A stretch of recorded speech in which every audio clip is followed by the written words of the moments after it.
Saudara Roy Suryo, Rismon Sianipar, dan sejumlah tokoh tim pembela aktivis dan ulama memenuhi undangan klarifikasi di Polda Metro Jaya terkait tudingan ijazah Joko Widodo palsu.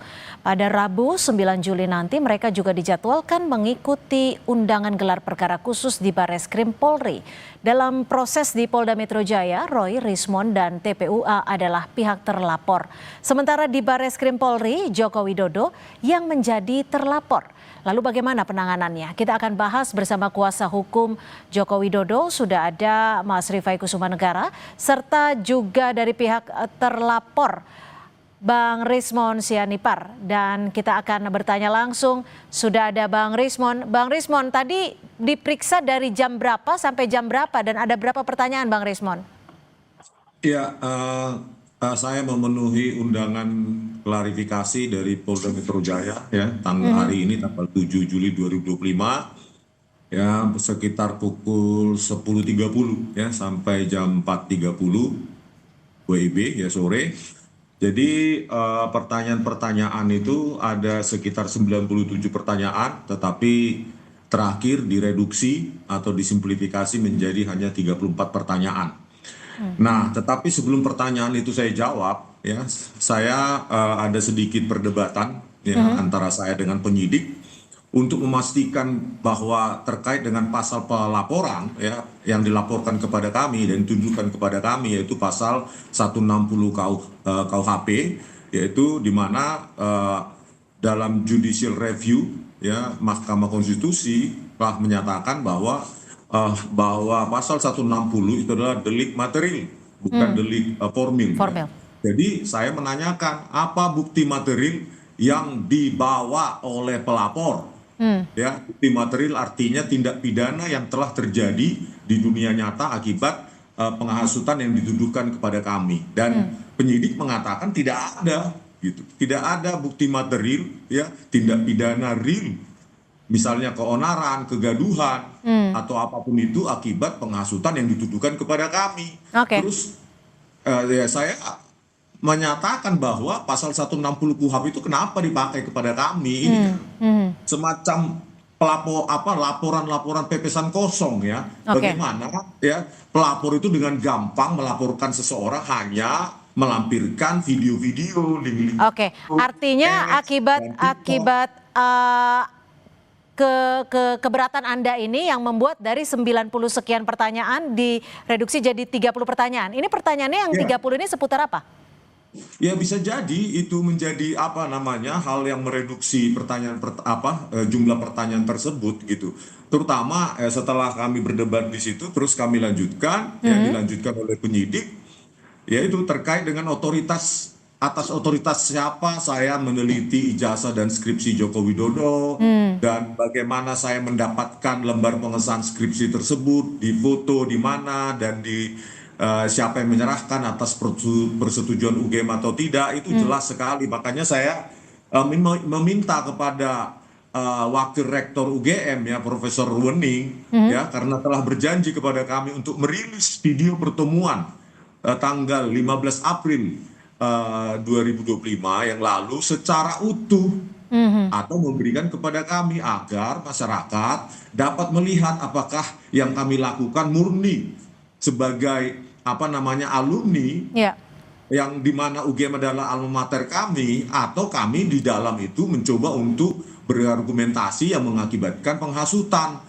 Jadi UGM juga harus terbuka, video pertemuan 15 April itu harus dirilis. Gitu, Bu. 30 pertanyaan ini Anda bisa jawab semuanya? Ya, 34 pertanyaan ini sebenarnya sangat tidak relevan ya dengan penghasutan yang dituduhkan kepada kami, karena tidak ada bukti material yang disediakan oleh pelapor.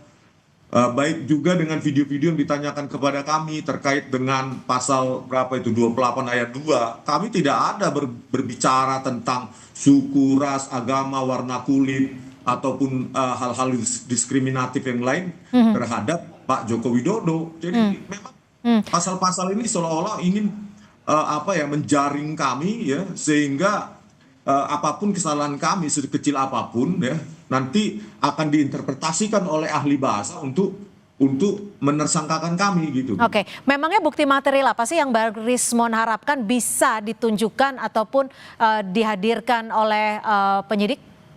Ya setidaknya bukti-bukti material, ada video atau berita yang terverifikasi online ataupun tidak online yang merupakan tindak pidana yang dituduh akibat dari penghasutan yang kami dituduhkan kepada kami. Itu tidak ada sama sekali untuk mengkonfirmasi. Tidak ada sama sekali bukti. Jawaban dari penyidik apa ketika tidak bisa dilampirkan bukti-bukti material ini? Yang pasti ya si pelapor ini 5 orang ini itu tidak menyediakan apapun, itu dicarikan polisi, dicarikan penyidik nanti atau sudah didapatkan katanya ya, tetapi ketika saya tanyakan ya tidak mau memberitahu. Tetapi hal yang pasti di sini betapa mudahnya seseorang melaporkan orang lain dengan tuduhan penghasutan, tetapi mereka yang melaporkan itu tidak menyediakan bukti materi ya tindak pidana akibat penghasutan tersebut, padahal Majelis konstitusi ya Mahkamah Konstitusi telah menyatakan bahwa delik itu adalah delik materi. Artinya si pelapor seharusnya menyediakan bukti materi dong. Akibat dari penghasutan yang dituduhkan kepada kami. Gitu. Bang Rismon, tapi gini, pada 1 Juli lalu Bang Roy Suryo CS kan juga menyebut bahwa menolak untuk hadir dalam klarifikasi. Lalu kenapa hari ini Bang Roy, Bang Rismon menyanggupi untuk hadir dalam klarifikasi? Iya, itu kan sebenarnya kami sudah ada di Jakarta ya, terutama saya sebelum tanggal 2 Juli 2025 yang lalu. Cuma advice dari tim hukum kami memandang sebenarnya pasal 160 atau pasal lainnya yang dituduhkan kepada kami terkait dengan penghasutan dan SARA itu sangat jauh dari relevansinya dari apa yang kami lakukan. Kami lakukan kan uji ELA, ya, terus uji lintasan stempel dengan sebaran RGB, terus menguji jenis huruf yang ada di lembar pengesahan skripsi dan lainnya. Nggak ada hubungannya dengan SARA maupun penghasutan begitu. Oke. Tadi kan Bang Roy juga sempat bilang bahwa khawatir jawabannya nanti justru digunakan untuk menjerat. Kalau Anda ada kekhawatiran seperti itu?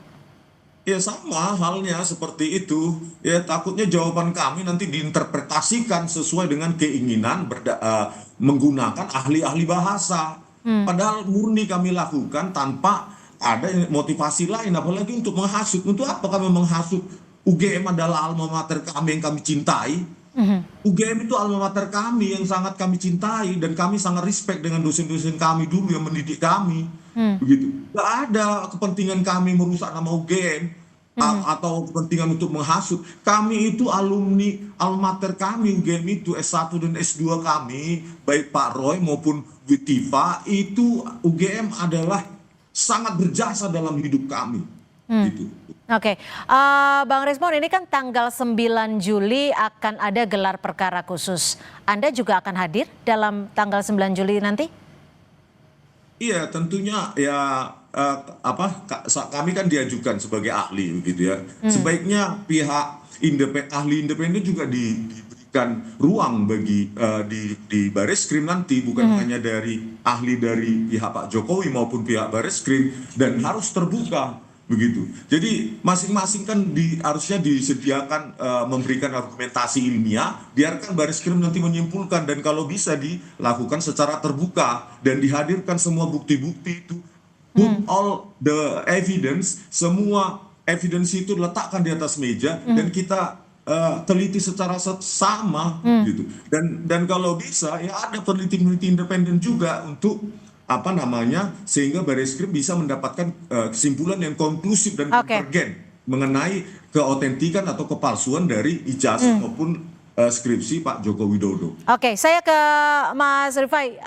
Tadi sudah ada yang diperiksa, termasuk salah satunya Bang Rismon dan juga Roy Suryo.